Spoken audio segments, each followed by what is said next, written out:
If you live to 80, you get roughly 4,000 weeks. You've already used most of them. And most productivity advice is making the problem worse.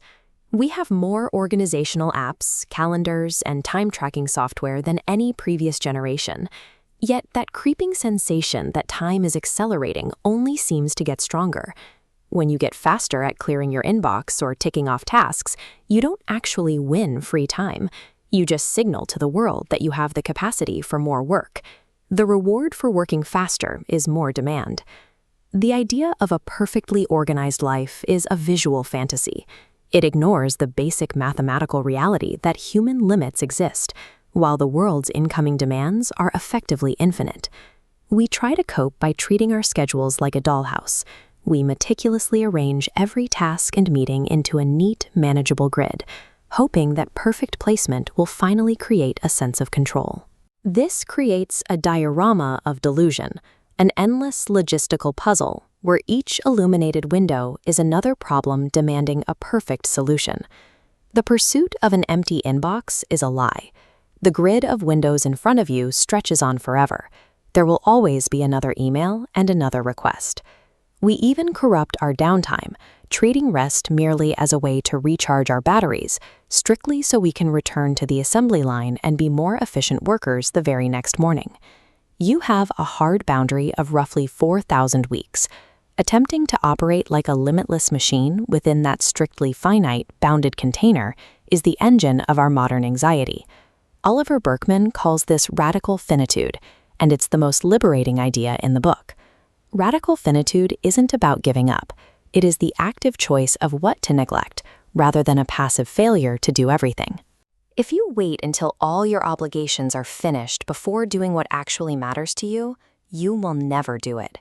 You have to pay yourself first in time, scheduling your most important non-productive joys before the world gets a vote. Giving up the fantasy of limitless potential allows you to actually commit to the reality in front of you. Settling is the only way to genuinely inhabit the time you have right now. You're already procrastinating on almost everything. Procrastination is unconscious triage, deciding the order of treatment for a massive influx of patients. Make that choice conscious. Deciding which windows to ignore lets you own your neglect, removing the guilt of the unfinished task. We often blame our phones for breaking our focus, but we usually seek out that distraction to escape the physical discomfort of confronting our own limitations on a difficult task.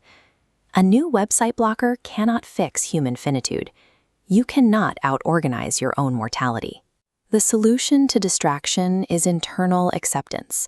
You have to tolerate the discomfort of doing one thing at the expense of everything else.